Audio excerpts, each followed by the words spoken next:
round, the Fremantle Dockers are the bookmakers' outsiders to beat Hawthorn in Saturday's elimination final at Subiaco Oval.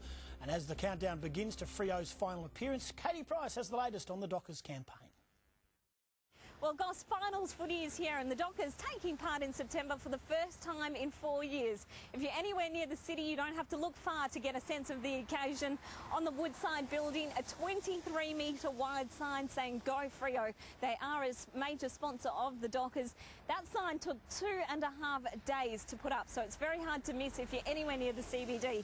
Now, about 100 fans turned up to Dockers training this morning. It was the last chance to take a look at the boys out on the track because the club is going into lockdown for the rest of the week.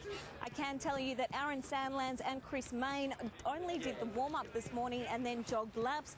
David Mundy and Matt DeBall also on light duties, and no sign of Michael Johnson out on the track this morning.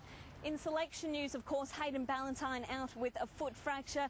Alex Silvani gets his chance after getting a charge in the waffle dismissed today. And, of course, Ryan Crowley could be considered a near certainty to come in. He got 30 touches on the weekend for Subiaco and kicked 7 goals. Let's get the coach's thoughts on the build-up to what is going to be a huge game on Saturday against the Hawks. Not sure whether we've got more aces up our sleeve, but we've certainly got a different aspect to some of the structures that we had a couple of weeks ago. Our players are really confident, particularly when we've got the edge of our supporters and playing at our home ground, which has been a backyard. It's been like a steel curtain for us. They've probably been the best performed team in the second half of the season. That goes for right across the board. So we certainly know what we're up against. Well, the Hawks, of course, are a finals-hardened team. They went all the way in 2008.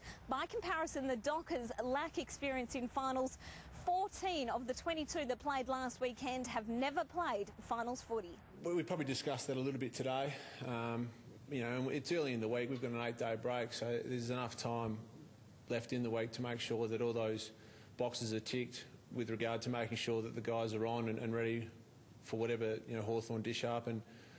But I think the great thing about the youth of the side, or the age of the side, is that they're so enthusiastic and they're so ready and driven to create more opportunities for themselves that there won't be a lot have to be done. Well, it will be an enormous achievement if the Dockers can turn around that 116-point belting against the Hawks 2 weeks ago.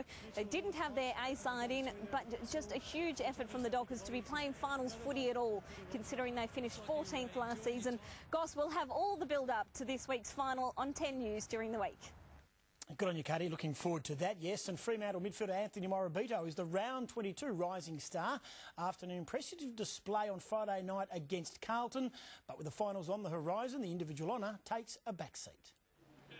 Scraping in with a nomination in the last week of the home and away season and inflicting even more pain on the arch rivals up the road. Freo's Anthony Morabito with 18 possessions, 6 inside 50s and a goal against Carlton. Eagle Luke Shuey racking up 21 disposals, 8 tackles and a goal in Geelong. It's good to be able to be recognised amongst a lot of the good players, the Hannanburys, the Scullys, players that have won it like Reece and those sort of guys. Shuey's AFL season well and truly over while Morabito is preparing for finals footy. His performance against the Blues lending weight to the decision by the club's fitness staff to rest he and 6 other players 2 weeks ago against Hawthorn in Launceston. They know what they're doing, so when they told us to have the week off, obviously felt amazing coming into the game, probably the best I've felt all year. And as the unsociable Hawks prepare to pounce in an elimination final at Subiaco Oval, Morabito and his young teammates won't be taking a backward step. The Dockers learning a valuable lesson back in round 17 when the Bulldogs mauled them by 82 points. Yeah, I definitely think that this time around we're ready. I think maybe the Western Bulldogs game they targeted us a bit and we sort of went back in our shells, but now we've got that little bit more experience that we know if they're going to come at us, just go back at them equally as hard. Lockie Reid, 10 News.